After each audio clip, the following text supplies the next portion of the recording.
浪漫的巴黎街头，空气中弥漫着咖啡与法棍的香气，却偏偏被一阵浓烈的花椒辣味打破了平衡。原来，远在异国他乡的肖战，又一次被四川菜的魅力俘获。这位拥有无数粉丝的顶流男神，无论走到哪里，似乎都绕不开那一口麻辣。有人说，吃辣的人身上有种特别的气质，敢爱敢恨，热烈真挚。而肖战正是这样的人。他在舞台上燃烧自我，在生活中也追求最纯粹的热情。当他走进巴黎的一家四川餐馆，点上一份麻辣火锅或是香辣兔头，那一瞬间，他的眼神里闪烁的不仅是满足，更是一种回归的温度。巴黎的优雅与四川的火辣看似冲突，却因为肖战而融合成了一种奇妙的艺术感。那一桌红艳艳的辣椒，不只是味觉的享受，更像是一个象征。无论身处何地，中国的味道，家的温暖，永远都在他心中。肖战不是四川人，却对四川菜情有独钟。这种偏爱并非偶然，而是一种情感投射。四川菜代表的不仅仅是辣，更是一种坚韧、热情、不惧挑战的人生态度。肖战的人生轨迹也恰恰如此。经历过无数风浪，从低谷到顶峰，他用微笑化解质疑，用实力回应世界。而四川菜的麻辣就像生活的滋味，刺激、辛苦，却令人上瘾。或许正因为如此，肖战才在一次次品尝中找到了与自己的共鸣。他曾在一次采访中提到，我喜欢那种刺激的感觉，让我觉得自己还活着。这句话听起来简单，却蕴含着极深的哲理。吃辣是一种勇气，坚持是一种信仰。肖战选择吃辣，也是在选择做一个不被生活驯服的人。在巴黎，四川菜早已成为一种文化符号。火锅、串串、麻婆豆腐、酸菜鱼，每一道菜都像一封来自东方的热辣情书。而当肖战走进这样的餐馆，不仅仅是吃饭，更像是一场文化秀。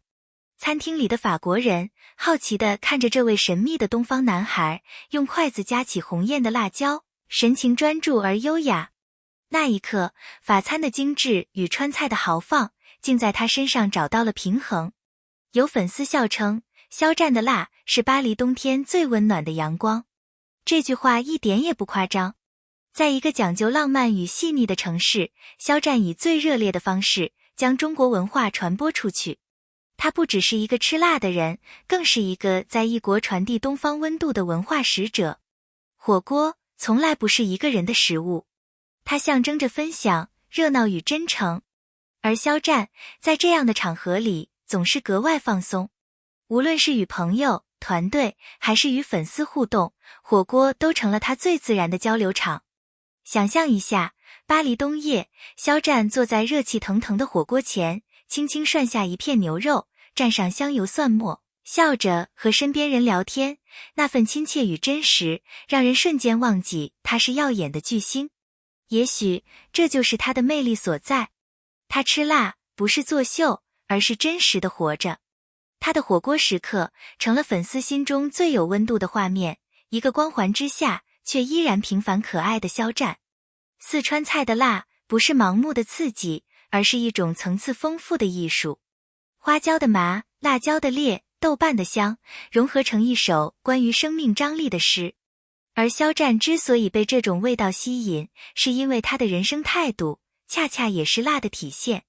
他从不惧怕挑战，也不畏艰难，他经历风波，却依然温柔如初。就像辣椒，越煮越香，越久越有味。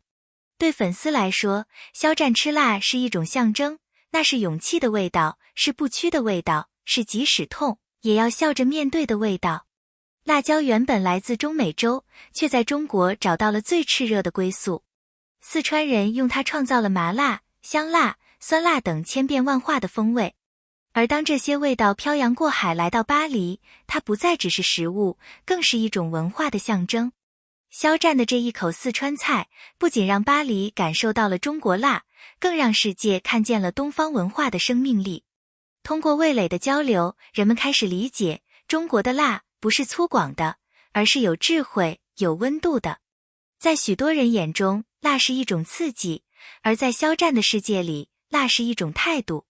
他吃辣不只是口味偏好，更像是一种人生宣言，要活得热烈、真诚、无畏。他在舞台上的每一次爆发，在生活中的每一次微笑，都带着辣的精神，不迎合，不退缩，哪怕被误解，也依然闪光。辣教会他坚持，也让他懂得温柔。因为只有真正尝过辣的人，才知道甜的珍贵。巴黎是浪漫的象征，而四川菜是热烈的代表。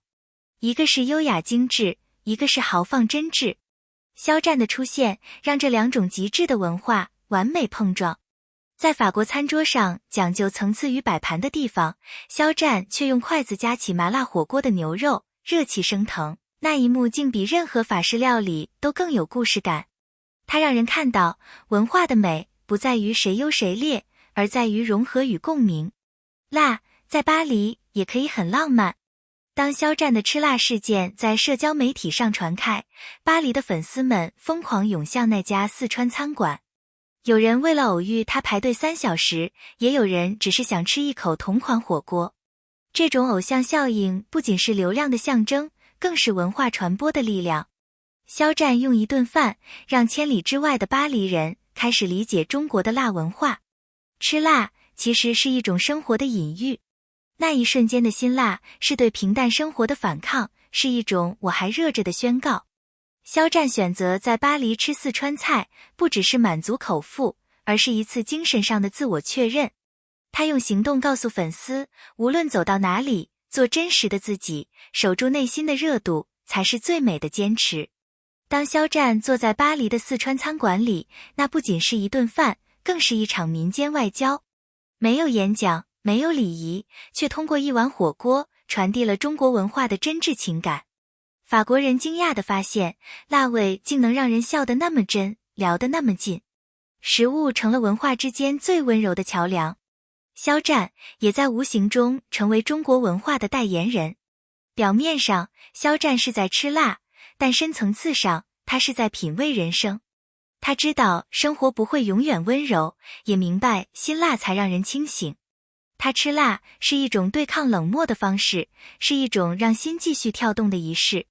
辣让他感受痛，也让他更懂爱。从成都到巴黎，从中国到世界，辣不再是地域风味，而是一种态度，热烈、真挚、无畏。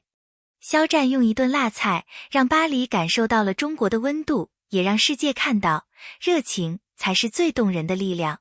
他不是在吃饭，而是在传递一种信念，不论走多远，都别忘了那口家的味道，那份炙热的初心。在社交媒体时代，偶像的一顿饭能迅速放大成一场跨国的美食旅游效应。肖战在巴黎吃四川菜的画面被粉丝捕捉、剪辑、2次创作并传播到全网，立即形成了从线上到线下的强烈联动。粉丝从社交平台转移到真实街区，餐馆门前出现长队，短期住宿、餐饮、纪念品销售随之上扬。这种现象不是单纯的流量堆砌，而是粉丝经济与地方经济的交汇。一位公众人物的偏好，能为当地小店带来可观的客流与收入，甚至吸引媒体报道，形成肖战同款打卡景点。但火爆背后也有复杂问题，值得深思。突增的消费会带来服务压力与品质波动，餐馆若只靠热度做短期促销，可能损害长期口碑。同时，偶像效应也可能导致环境拥挤，周边居民生活被打扰。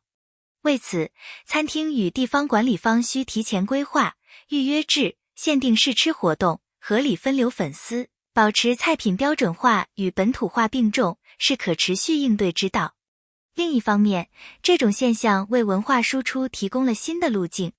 与其把美食当成带货工具，不如做深体验式文化交流，通过厨艺教学、文化讲座，联动当地艺术与美食节，既满足粉丝的情感需求，也把川味的内涵、历史、工艺、食材故事传达给更广泛的受众。企业与明星团队可以拓展为美食旅游套餐，把吃饭变为文化体验与学习，让短期热潮转化为长期认知与口碑。最后，这种饭局经济提醒我们，文化传播既有温度，也有责任。明星的选择，用这股热度去搭建理解的桥梁，让更多人在一次次分享与互动中，真正理解那碗辣背后的历史与人情，而不是仅仅把它看作一时的风口。味觉是最能唤醒记忆的感官之一，对于流散在外或常年工作，